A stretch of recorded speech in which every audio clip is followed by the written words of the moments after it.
About 7 years ago, the Most High Father started waking some of us up. It was as if there was a timeline that we were meant to be activated on. And not only did many of us get activated, but we found each other.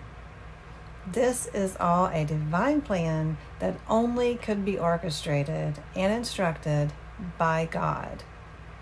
During these last few years, we were put through a refining process, tested and purified. What I am speaking about today, about ascending into a new frequency, is the culmination of those 7 years and what will happen to anyone that overcomes and passes these tests. God once said to me, "These tests are to see who is worthy of my kingdom." My prayer is that we all pass these tests and cross over into this new frequency. Let's begin with Revelation 14:3. And they sung as it were a new song before the throne and before the four beasts and the elders. And no man could learn that song but the 144,000 which were redeemed from the earth. As I was reading this verse a couple of years ago, contemplating on what this could mean, the Holy Spirit spoke to me and said, these people will be vibrating at a higher frequency, and that is the meaning of them singing a new song, which was quite a revelation for me at that time. I tried to picture what that would look like in a person, but didn't really understand how one could achieve that. Now, a few years later, I have had the revelation that I myself have reached that frequency and that I am no longer in harm's way. Jesus said in Mark 10, verse 19, "Behold, I give you the authority to trample on serpents and scorpions and over all the power of the enemy, and nothing shall by any means harm you." I found that the stronger I became spiritually, the more Jesus himself would visit me. Or maybe I was perceiving him easier. Either way, he recently started to tell me over and over again that nothing can harm you and that I was seated in heavenly places. Now I know there will be people watching this that will hear me and genuinely want to know more. And there are others that will believe I am bragging and be offended by some of the things I'm saying. There is truly no time for puffing ourselves up and believing that any one person is better than anyone else. Jesus came to me recently and told me there is an issue within his body right now. And the issue is self-righteousness, or in other words, those that believe they are better than the rest. I personally know people that truly believe they are at God-level status, and I'm here to say none of us have reached that level. And the sooner we all come together and listen to each other, the better off we will be. We prophesy in part, and each of us have different abilities and gifts to share. Let's share them. Let's not let our own insecurities keep us from learning beautiful revelations that God has given to different parts of his body. There are many different ministries doing different works, but as long as we all agree on the gospel of Christ and that he is the only way, then we should all be open-minded to each other's ways of ministering. It takes all kinds to reach all of God's children. So let's be quick to listen and slow to react. I in no way believe that I am any more elevated than any of my brothers and sisters. But I have reached a point where I am now being instructed to turn around and give a helping hand to the next person. Those of us that have now spiritually crossed over into the Holy of Holies are now vibrating at a higher frequency. And I want to share with you how you too can join us here in this new frequency.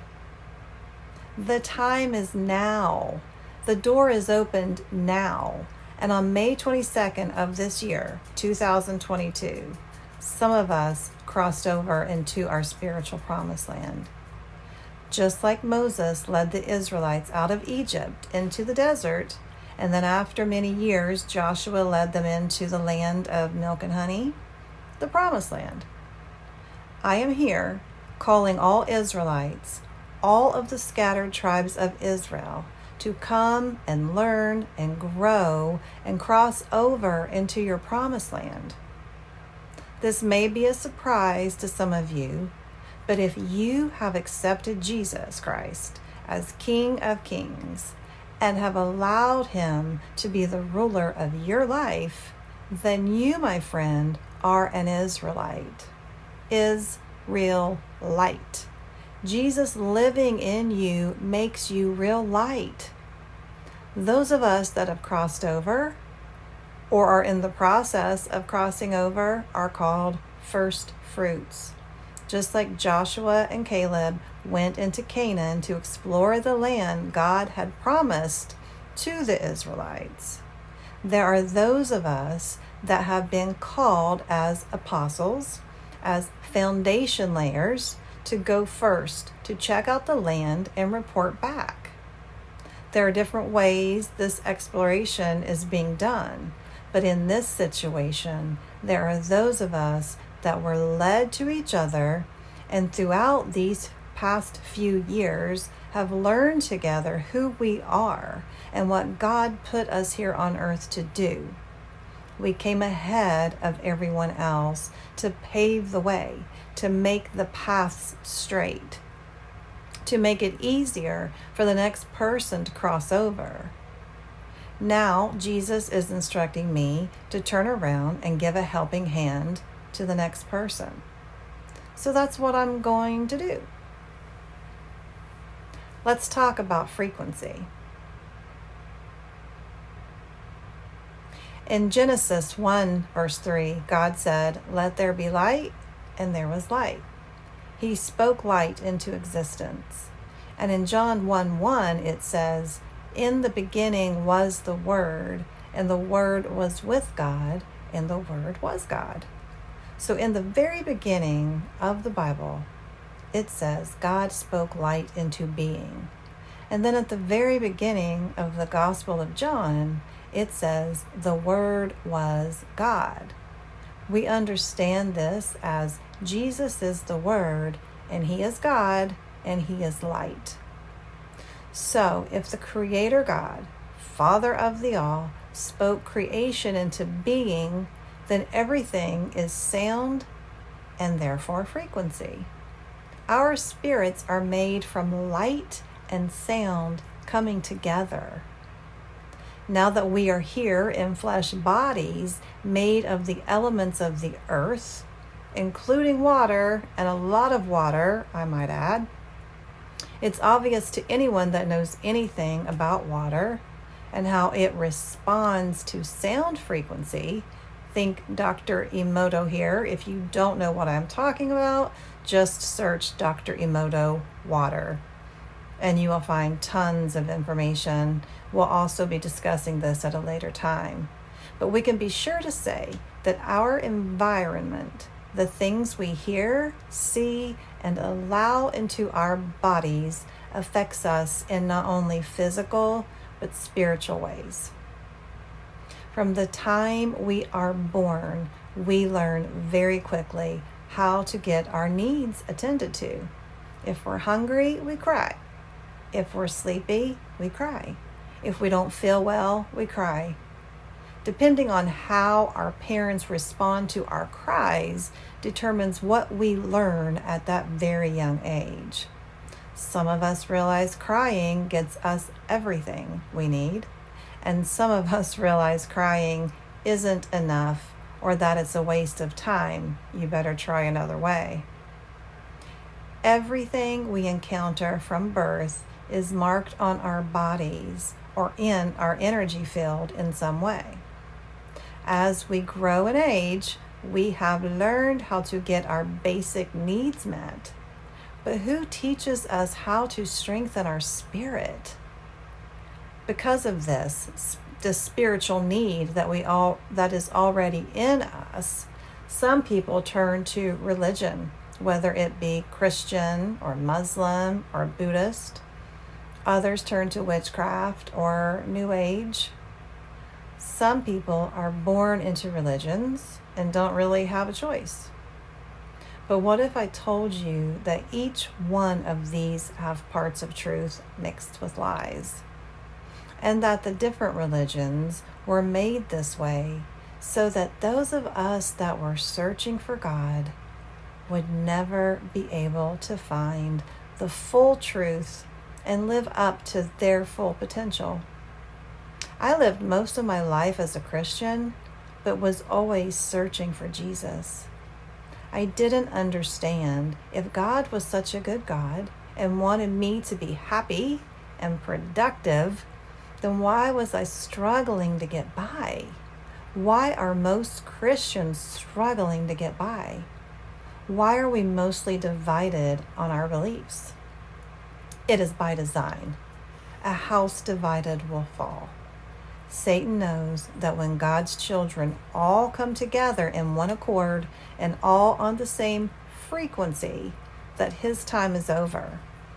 And because most people are living in lower frequency emotions their entire lives, it's very easy to manipulate and control them. I've had the privilege of meeting my guardian angel on several occasions. We all have guardian angels. After I had started seeing visions really well and hearing more clearly in the spirit world, becoming spiritually stronger, but still struggling, I had asked my angel what she looked like. A few days later, while shutting my eyes to pray, I had the craziest vision. I saw my angel revealing herself to me. At first, I didn't understand what I was seeing.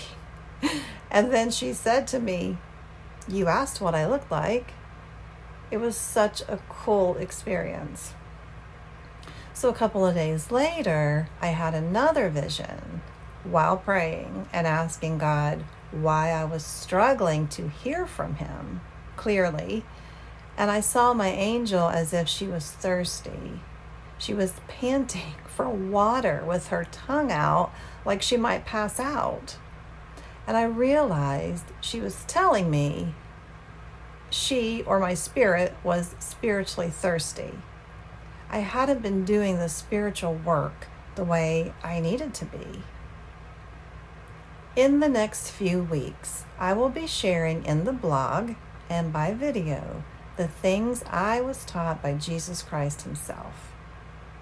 In 2015, I went through a radical time in my life, and throughout the past 7 years, I have literally been trained by the Holy Spirit of the living God and Jesus Christ himself. I refer to Jesus personally as Yeshua, or simply Yah. So please understand this if I don't refer to him as Jesus all the time.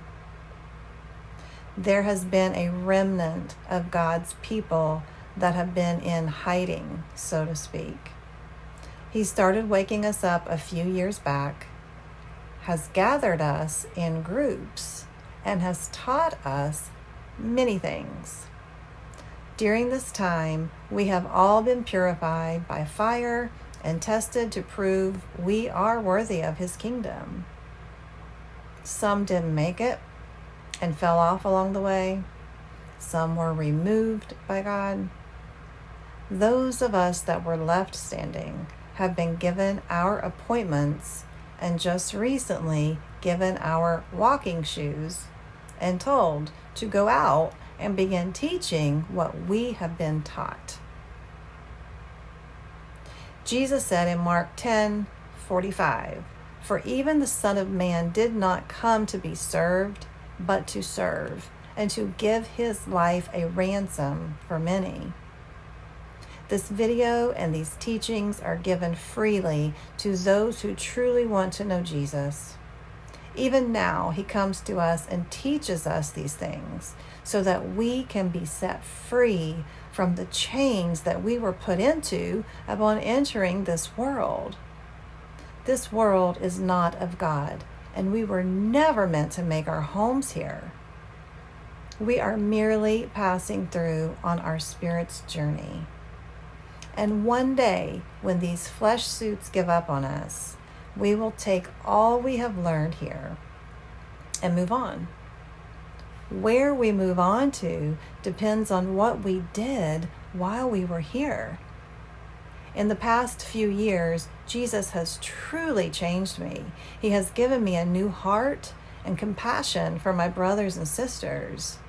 And so my prayer is that those who God leads here will listen as if Jesus himself is teaching you, because this is truly manna from heaven that I was blessed to be given. If you like what you've heard and you want to know what I did to get to this new frequency, subscribe to my channel and my blog as well. It's a work in progress, so bear with me as I am getting it all up and running. The Lord bless you and keep you. The Lord make his face shine on you and be gracious to you. The Lord lift up his countenance on you and give you peace.